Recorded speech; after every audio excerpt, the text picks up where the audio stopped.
참 예수님, 요즘 날씨가 너무 춥지요? 추워 죽겠어요. 이렇게 추운 날에는 더운 거를 생각하시면 됩니다. 더울 때는 추운 걸 생각하시면 되겠고. 여러분들 성경 읽을 때 성경 말씀을 잘 이해하고 싶죠? 근데 이해가 잘 안 되죠? 성경을 잘 이해하는 방법을 하나 알려드릴게요. 성서에 나오는 여러 가지 이야기들, 다시 말하면은 이야기입니다. 복음사가들이 그때 봤던 거, 기억했던 것들을 그대로 적은 거기 때문에 이야기예요. 그래서 성서를 잘 이해하려면은 여러분들이 바로 그 이야기가 진행되고 있는 그 시절 2000년 전으로 돌아가셔야 됩니다. 오늘 복음 같으면은 첫 장면이 예수님 앞에 누가 나타나냐면은 제자들이 와가지고 자기가 한 일과 가르친 것을 이야기합니다. 그죠? 그러면 우리가 예수님의 입장이 돼서 제자들을 맞이할 수도 있고 제자의 입장이 돼서 예수님 앞에 나가야 돼. 근데 예수님의 말씀과 제자들이 하는 행동이 어땠는가 하는 것은 거기 나오는 예수님의 말씀을 보고 짐작을 할 수가 있다는 얘기죠. 아이고 수고했다. 우리 저녁 회식 한번 삼겹살 구워 먹자 하신 것이 아니라 제자들이 한 일과 그들이 가르친 것을 보고를 듣고 난 다음에 예수님의 입에서 나온 말은 뭡니까? 따로 한적한 곳으로 가서 쉬거라 라고 했습니다. 제자들이 자랑스럽게 주님, 저희들이 오늘요 세상에 사람이 400명이 모였었어요. 주님이 가르쳐 주신 대로 하느님 나라를 설명했지요. 그리고 이제 우리 저 큰형님은요 다니면서 환자들 손을 대니까 세상에 주님 말씀하신 대로 손 대는 사람마다 다 치유가 된 거예요. 자랑스럽게 얘기했어요. 많은 사람을 고쳐주고 많은 사람에게 하느님 나라를 설명했다고 자랑스럽게 얘기하고 있을 때 예수님은 뭘 눈치챈 거예요? 피곤해서 얘네들이 쓰러질 지경이구나. 하느님 일은 많이 했는데 얼굴을 보니까 진이 다 빠진 얼굴이 너무나 지쳤어. 사람한테 시달리고. 그래서 예수님은 제자들의 그 지친 영혼을 보고 지친 몸뚱아리를 보고 따로 한적한 곳에 가서 좀 쉬어라.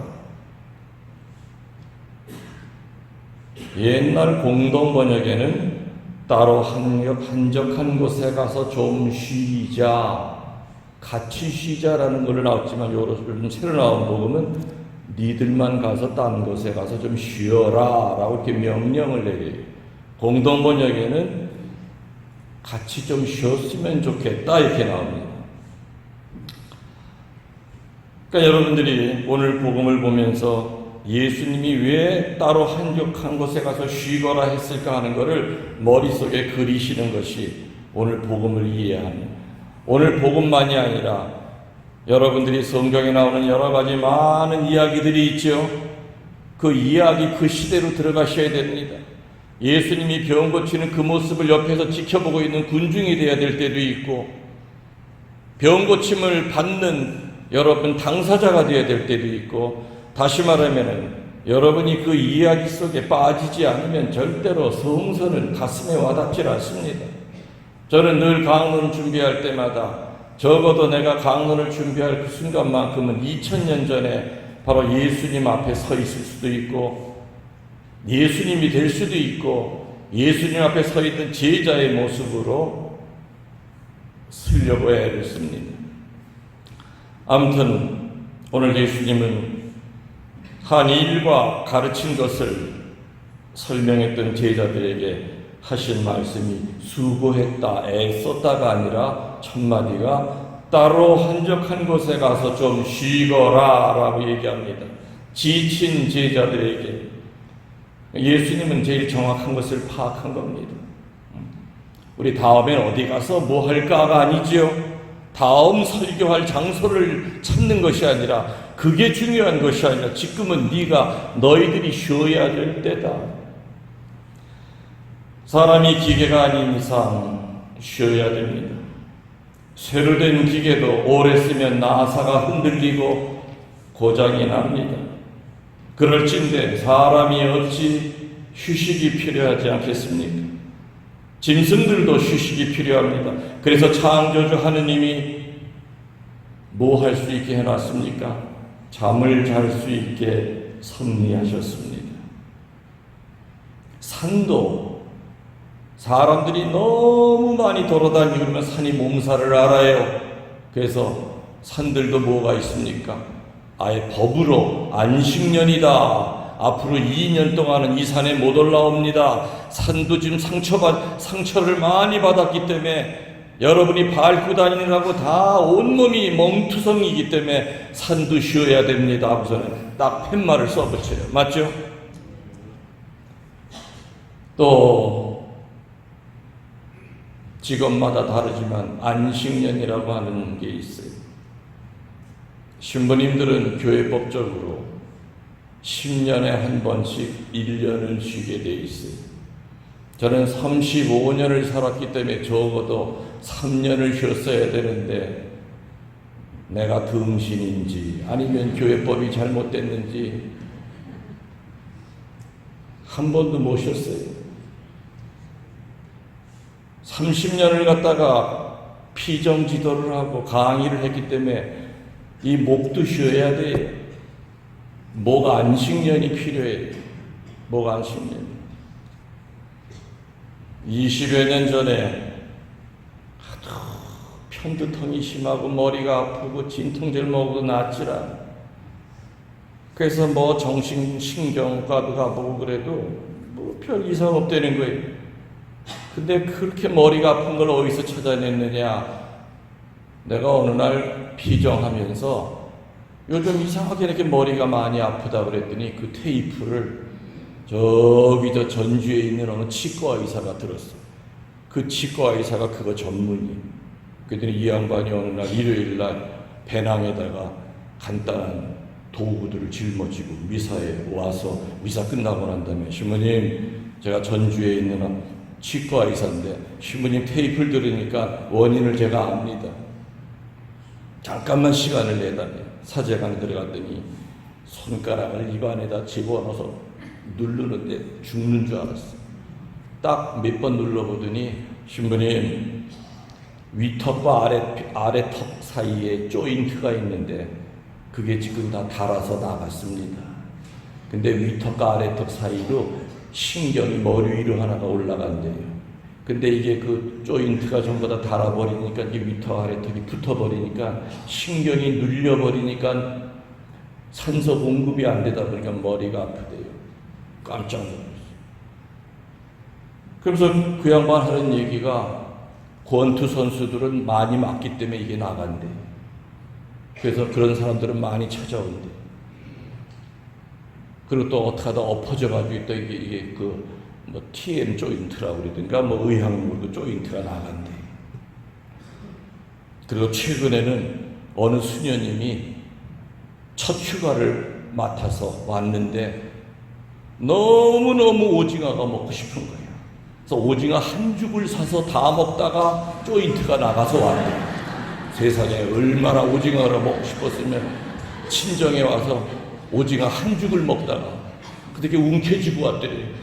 오징어를 먹고 턱이 막 따로따로 노는 거예요. 어그덕어그덕거리면서. 그런 사람은 봤어도요, 신부님처럼 말 많이 해가지고 조인트가 나간 사람은 처음 봤어요.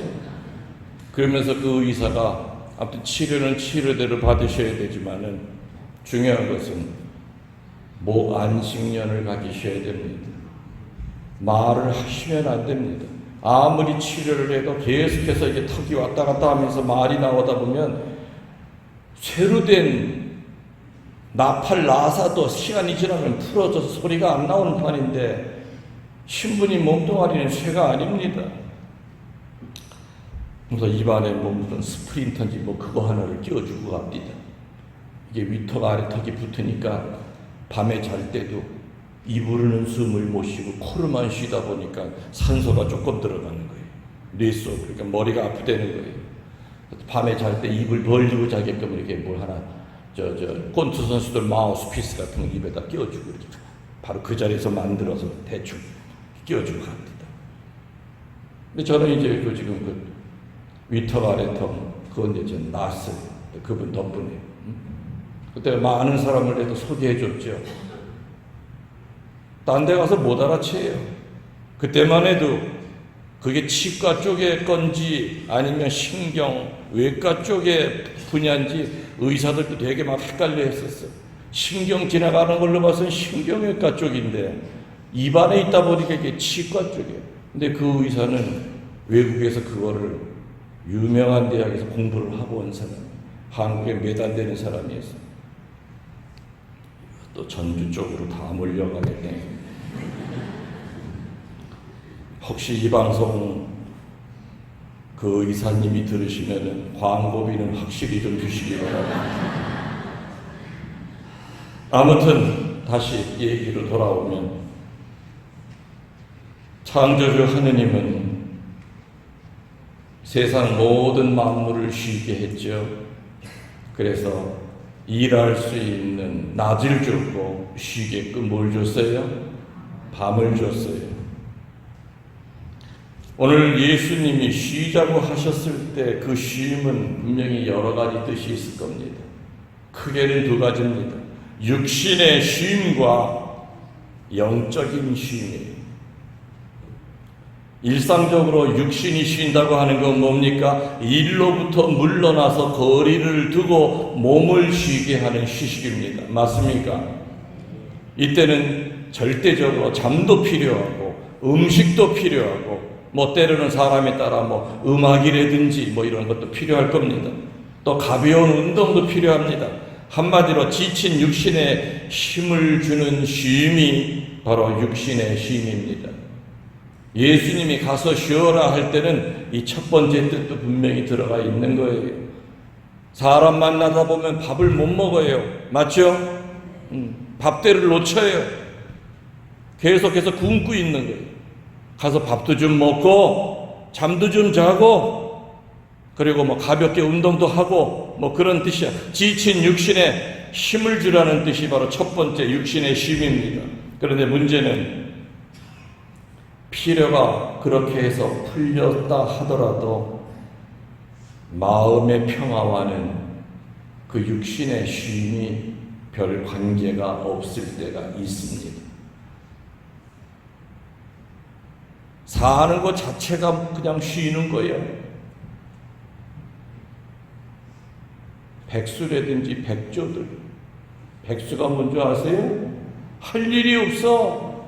하루 종일 빈둥빈둥 그냥 텔레비전 보다가 뭐하다 할 일이 없어. 몸뚱아리는 더 이상 쉴래야 쉴 수가 없어. 그렇다고 그 사람 마음이 편안하냐? 그건 별개의 문제. 그래서 두 번째 쉼이 뭐라고요? 영혼의 쉼, 영적인 쉼. 서양말로 하면은 rest in God이라고 합니다. 하느님 안에서 쉼, 하느님 안에서 휴식, spiritual rest in God 이렇게 얘기합니다. 예수님이 하루 종일 사람들에게 시달려서 길을 뺏깁니다. 그리고 파김치가 되십니다. 사실은 뒤에서 도우미 하느라고 별로 할 일이 없이 따라다니기만 했던 제자들은 따라다니는 것조차도 지쳐가지고 해만 떨어지면 쿨쿨 누가 흔들어 깨도 모를 정도로 피곤해 지쳐 있었을 때 주님은 육신의 쉼보다도 더 중요한 영적인 쉼을 얻기 위하여, 영적인 힘을 받기 위하여 어디로 올라가셨습니까? 제자들 자는 거 이렇게 지켜보다가 혼자 슬그머니 일어나서 제일 높은 산, 성부와 조금이라도 더 가까워질 수 있는 높은 산으로 찾아 올라가서 거기서 영적인 쉼을 하십니다. 그리고 밤을 새워가면서 성부께 기도하십니다. 사랑은 먼저 하느님으로부터 내가 적셔져야 됩니다. 하느님으로부터 받은 그 엄청난 기운이 머리끝에서 발가락까지 나를 적시고 적신물이 흘러 넘쳐서 이웃에게 갈 때 우리는 지치질 않습니다. 자기가 가지고 있는 그 알량한 동정심, 봉사하려고 하는 의지, 이런 것은 다른 것으로부터 물줄기가 차단이 돼버리면은 몇 달 하다가 이내 지칩니다. 내가 이걸 왜 하고 있지? 힘들어 죽겠네. 꽃동네 처음에 봉사자들이 오면은 장갑 안 끼고 할머니 할아버지들이 똥 싸는 거 그냥 손으로 만져 주물럭거립니다. 사랑이 가득 차 있기 때문에 냄새가 안 납니다. 그럼 몇 달 지나고 나면은 피곤하다고 기도 안 하죠. 미사 참석 안 하죠. 아이고 오늘 나 3시간 똥 오줌 쳤으니까 3시간 기도한 것과 똑같아. 이런 마음으로 가다 보면 영원에 그냥 가뭄에 논바닥 쫙쫙 갈라지듯이 먼지만 풀풀 납니다. 그럴 때는 장갑 3개를 껴도 더러워요. 몇 달 전만 하더라도 맨손으로 그 똥을 만져도 아이고 나는 이분의 종으로 왔어. 이분이 예수님이야. 그랬던 마음들이. 예수님은 사람들에게 길을 다 뺏겨 영과 육이 피곤하여 제자들은 육신만 쉬려고 잠에 떨어졌지만 예수님은 육신이 쉬어도 영이 쉬지를 못하면, 다시 말하면 성부로부터 힘을 받지 못하면 몸뚱아리는 이내 지친다는 걸 알고 계셨기 때문에 올라가신 겁니다. 여러분들 밤을 새더라도 밤새 고스톱을 하면서 밤을 새면은 며칠 동안 온몸이 피곤합니다. 그러나 철야 기도에 가서 찬미하고 기도하고 말씀 듣고 날밤을 꼬박 새면은 며칠 동안 잠을 안 자도 행복합니다. 눈은 초롱초롱하고 기운이 흘러 넘칩니다. 같은 밤을 새더라도 이렇게 차이가 있다는 겁니다.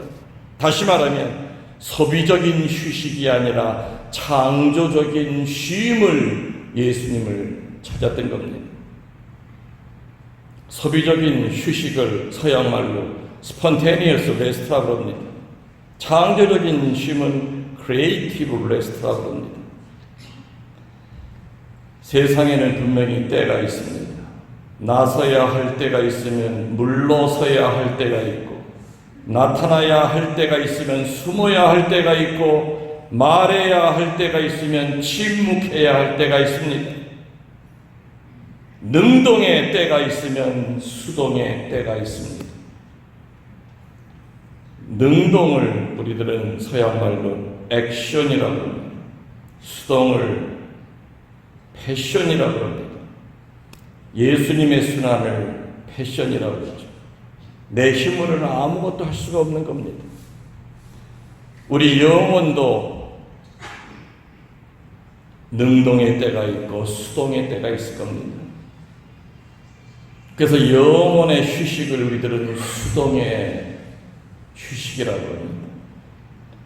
예수님은 하루 종일 사람들을 치유하고 구마시키고 하느님 나라를 설명하시면서 능동의 때를 기쁘게 사시다가 밤에는 성부 앞에서 수동의 자세로 들어가셔서 온전히 성부 앞에 기도의 닷을 내리십니다.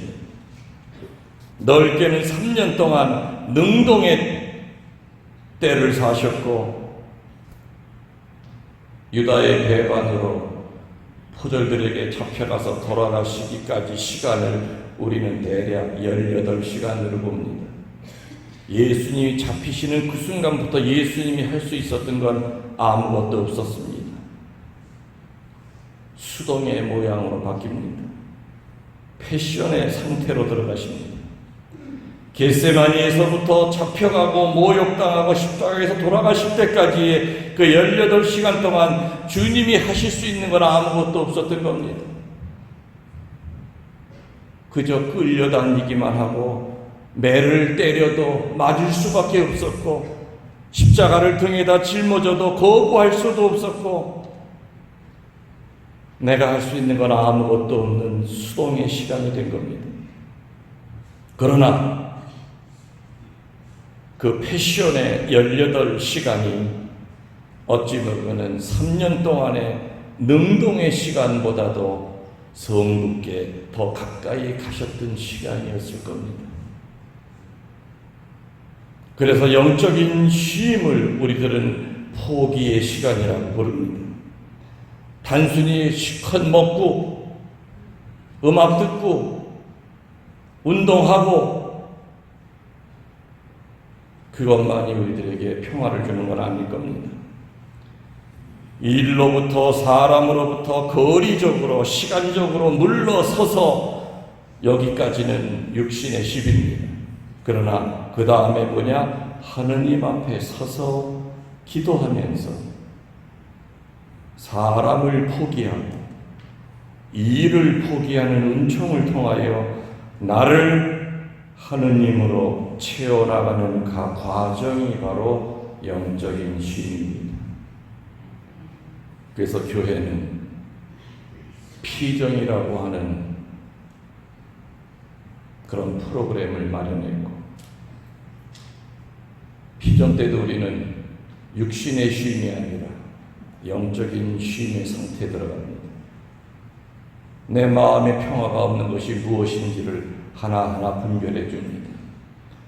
내 안에 사람으로 가득 찼던 내가 사람을 포기하고 하느님으로 채우는 그 시간이 바로 피정의 시간입니다. 또 무엇보다도 미사만큼 영적인 쉼의 시간은 없습니다.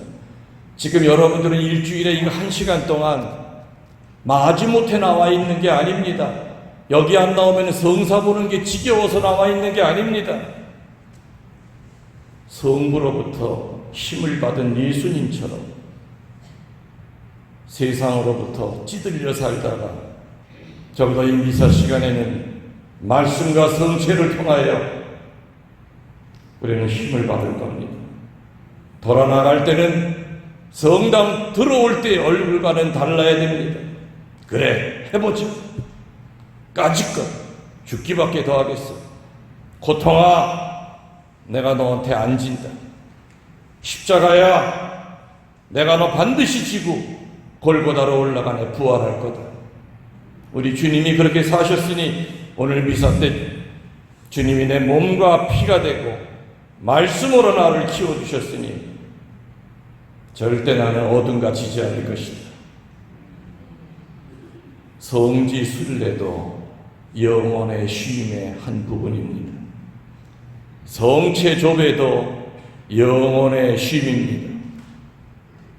집에서 하루 종일 시간 날 때 아무 의미도 없는 텔레비전 앞에서 영혼이 없는 웃음을 흘리는 것이 아니라 그때 성서책을 펴놓고 성서를 읽고 쓰면서 또 때로는 성인전 영적 독서를 하는 것도 큰 영적인 쉼입니다. 오늘 예수님은 제자들에게 우리 어디 가서 좀 놀자가 아니었죠. 따로 한적한 곳으로 가서 좀 쉬거라. 이 이야기를 할 땐 이미 제자들도 다 스타들입니다. 맞죠? 예수님은 보기가 너무 어려워. 그 제자들의 옷자락만 잡아도 낫거든. 그런 능력을 주셨거든.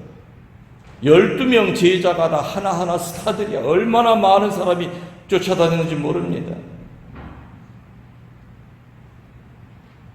사람한테 뺏기는 기가 굉장히 강해. 그래서 그 길을 보충하려면 반드시 기도해야 됩니다. 저도 하루 종일 피정시키고 나면은 할 때는 몰라요. 무당이 힘들려 작두 타듯이 그냥 7시간을 갖다가 그냥 신나게 그냥 뒤로 갈수록 더 목소리가 커집니다. 그러나 신자들과 인사하고 차에 딱 타는 순간은 온몸이 파김치가 되고 목이 잠겨오고 아우나 피곤해 가서 잠자야지. 물론 잠도 자야 되지만 적어도 며칠 동안은 하느님 앞에 무릎 꿇고 기도해야 됩니다. 주님, 저의 작은 힘으로 주님께서 큰 일을 하신다는 거 압니다. 며칠 전에 강의를 들은 그 신자들이 열매를 맺게끔 도와주십시오. 그리고 이 사제의 교만에 빠지지 않게 도와주십시오. 성령이 내 입을 가지고 하느님의 역사를 하셨으니 다시금 성령께서 이 사제에게 힘을 주십시오. 내일 모레 또 다른 말씀잔치가 또 있습니다. 그들 앞에서 피곤한 얼굴 보이지 않게 해주십시오. 머리에 기름 바르고 정말로 밝은 얼굴로 그들을 맞이할 수 있게 해주십시오. 우리는 하루에도 능동의 때가 있고 수동의 때가 있습니다. 한 인생에도 능동의 때가 있고 수동의 때가 있습니다. 한평생을 일하는 시절을 능동의 때라 그런다면 은퇴하고 난다면 수동의 때입니다. 그러나 그 수동의 때는 시들어가는 그런 나무 이파리를 본인이 보는 그런 절망의 시절이 아닙니다. 아까도 얘기 드렸듯이 어쩌면 예수님은 3년 동안의 그 능동적인 공생활보다도 18시간 아무것도 할 수 없는 그 수동의 시간에 성부를 어느 때보다도 가까이 만났던 것처럼 은퇴하고 난 그때부터가 황금 시절입니다. 나름대로 뭔가 멋있는 계획을 세워서 진행하십시오. 바빠서 못하던 거 수동의 시간에 트라이 하십시오. 저는 지금도 은퇴할 때를 간절히 기다립니다. 왜? 내가 하고 싶은 게 있기 때문에. 그러나 하고 싶은 계획이 없는 신부님들은 은퇴해서 나가라고 할까봐 겁이 납니다. 저는 빨리 은퇴시켜주길 바랍니다. 한 살이라도 덜 먹었을 때 하고 싶은 거 해야죠. 저는 수동의 시간 은퇴한 후에도 아마 더 바쁠 겁니다. 공인이기 때문에 이렇게 조직에 매여 있기 때문에 못했던 거, 주님이 주셨던 그 많은 탤런트, 마지막 수동의 때 모릅니다. 그 수동의 때는 활동을 열심히 한다는 의미만이 아니라 이제는 내가 하루 종일 주님 앞에 앉아 있을 수 있구나. 누가 불러 제끼지 않겠구나. 또 시간 보면서 다음에 뭐 할 시간이구나. 이거 신경 쓰지 않고 그야말로 어디 외국에 나가서 봉쇄 수도원에 가서 1년이고 2년이고 침묵하면서 정말 하느님 가까이 하면서 능동의 시간을 어떻게 살았는지를 내가 뒤돌아보고 주님 앞에 갈 수 있는 그 기쁨의 시간으로 내가 만들어야 되겠구나. 그래서 봉사가 있고 기도가 있어야 된다 그 뜻입니다. 오늘 나 봉사했으니까 몸이 피곤하니까 기도 생략. 이게 바로 뭐냐? 지옥 가면 KTX 타는 겁니다. 많은 사람들이 오늘 나 봉사했으니 기도는 별개라고 기도한 것과 똑같아 요 마귀의 소리에 빠져서 기도를 놓기 시작합니다. 5시간 봉사해서 온몸이 파김치가 됐어도 기도는 해야 됩니다. 꾸벅꾸벅 졸더라도 무릎 꿇어야 됩니다. 그래야 내가 했던 그 봉사가 겸손으로 포장이 됩니다. 오늘 우리 이 미사도 능동의 시간이 있고 수동의 시간이 있을 겁니다. 예수님이 내 안에 들어오시면 나는 온전히 그분이 되어 그분의 눈이 되고 그분의 귀가 되고 그분의 마음이 될 겁니다. 예수 성심의 마음으로 바뀌는 수동의 시간이 될 겁니다. 능동의 때와 수동의 때는 우리 인간에게는 중요합니다. 단순히 소비적인 휴식이 아니라 창조적인 쉼을 살도록 노력합시다. 아멘. 모두 일어서십시오. 우리를